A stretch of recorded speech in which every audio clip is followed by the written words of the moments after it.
Picture this. It's 5 months before the most important Welsh election in a generation. Labour's been running Wales since Britpop was cool, and suddenly a third of their own Senedd members have decided now's the perfect time to publicly eviscerate Keir Starmer.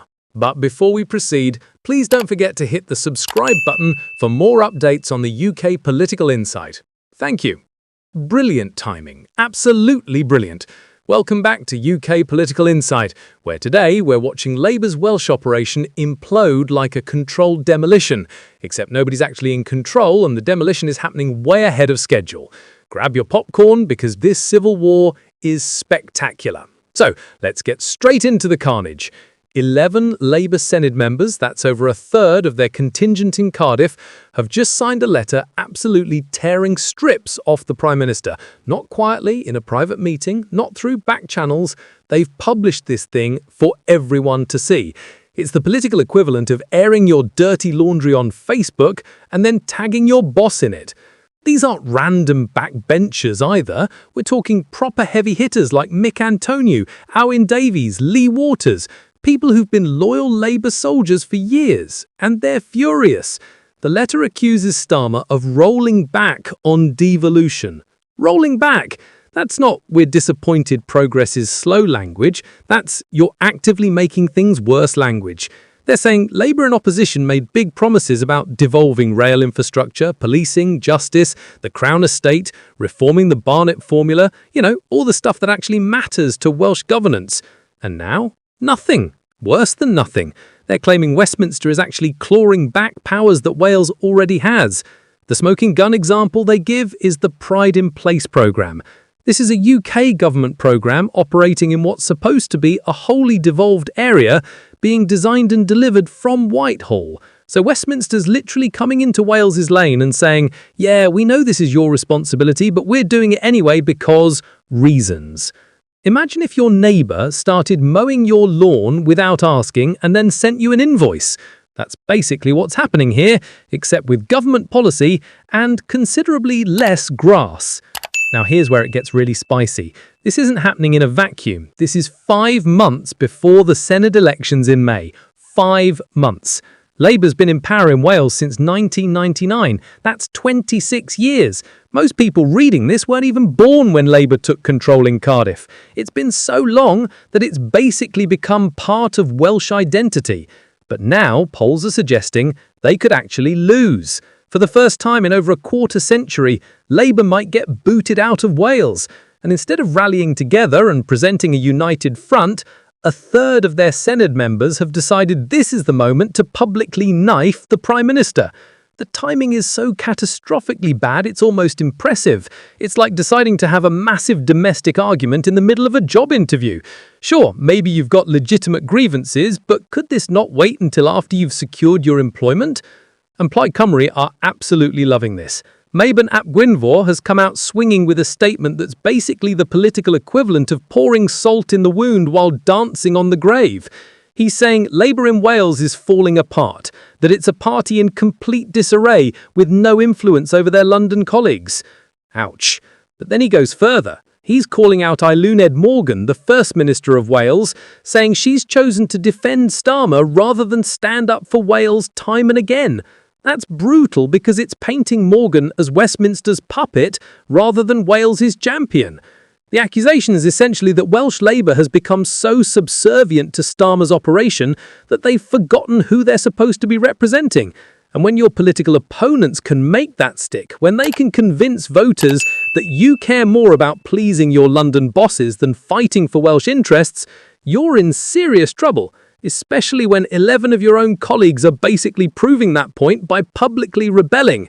But wait, there's more. The Conservatives have piled in too, because of course they have.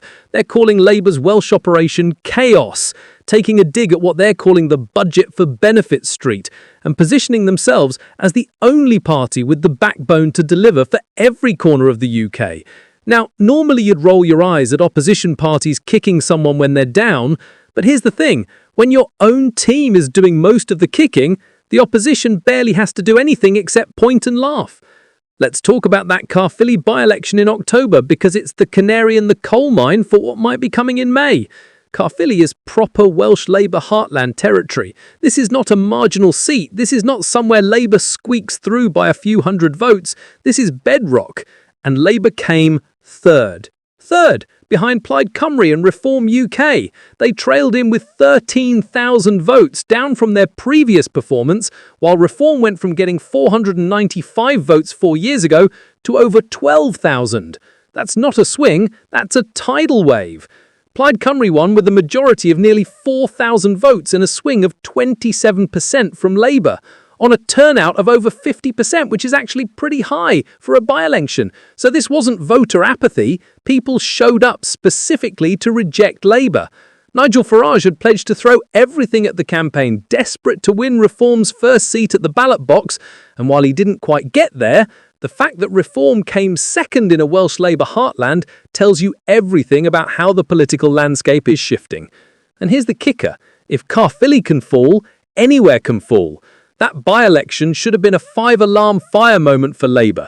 It should have prompted immediate soul-searching, strategy changes, a complete overhaul of their approach. Instead, 5 months later, we've got a third of their Senate members publicly rebelling against the Prime Minister. It's like watching someone's house burn down and instead of calling the fire brigade, they're arguing about whose fault it is while adding more fuel to the flames. The deeper issue here is about devolution itself and what it actually means. Labour in Wales has always had this weird dual identity. They're Labour, so they're part of the UK-wide party structure, but they're also supposed to be the voice of Welsh interests against Westminster when necessary. That tension has always existed, but it's been manageable when Labour is in power in both places and everyone's roughly on the same page. But what happens when the Welsh branch fundamentally disagrees with what Westminster is doing? What happens when Starmer's priorities clash with what Welsh Labour members think Wales needs? What we're seeing now is that tension exploding. The signatories of this letter are essentially saying that Starmer's government is treating Wales like a region to be administered from London rather than a nation with its own devolved powers and democratic mandate. They're saying promises were made in opposition that aren't being kept in government, and they're worried that instead of strengthening devolution, Westminster under Labour is actually weakening it. The Pride in Place programme is the perfect example because it's so concrete. This is an area that's supposed to be devolved to Wales. Wales should be designing and implementing its own policies here, but instead Whitehall is doing it, presumably because they think they know better, or because coordinating across the UK is simpler, or whatever the justification is. But from the Welsh perspective, it looks like Westminster doesn't trust them to handle their own affairs. It looks like devolution is something that exists in theory, but can be ignored in practice whenever it's convenient. Now, let's think about Eileen Ed Morgan's position here, because it's genuinely unenviable. She's First Minister of Wales, which means she's supposed to be Wales's voice, fighting for Welsh interests, but she's also a Labour politician, which means she's supposed to be part of the team, supporting the party line. When those two things align, brilliant, no problem. But when they clash, what's she supposed to do? If she defends Starmer, she looks weak and subservient to Welsh voters. If she attacks Starmer, she's undermining her own party's UK government. It's a no-win situation, and right now she's caught in the crossfire with 11 of her own colleagues basically saying she's chosen wrong. The really fascinating thing is what this says about Labour's internal discipline, or the complete lack of thereof. Starmer spent years as opposition leader ruthlessly enforcing party discipline, removing the whip from MPs who stepped out of line, making it clear that loyalty was non-negotiable. But in government, that iron grip is seeming to loosen, or at least it's not extending properly to Wales. You simply don't get a third of your Senedd delegation publicly rebelling if the party machine is functioning properly. Either the central party doesn't have the authority to keep them in line, or these Senedd members are so desperate and so convinced things are going wrong that they're willing to face whatever consequences come from speaking out. And let's be real about what's at stake here. If Labour loses in May, it's not just a Welsh story. It's a catastrophic blow to Starmer's entire political project. It'd mean that less than a year into a Labour government with a massive Westminster majority, voters in Wales have rejected them so completely that they've ended 26 years of uninterrupted rule. The narrative would be toxic. Labour can't even hold on to their heartlands. Voters are abandoning them in droves. The government's already lost the confidence of the electorate.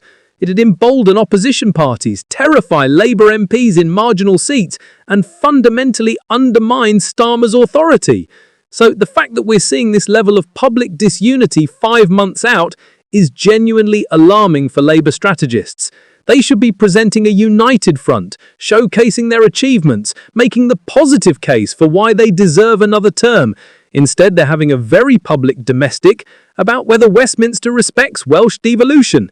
It's the kind of story that confirms every negative narrative about your party being in chaos and losing control. What makes this even worse is there's no obvious way to fix it quickly. If the complaints were about specific policies, you could adjust those policies.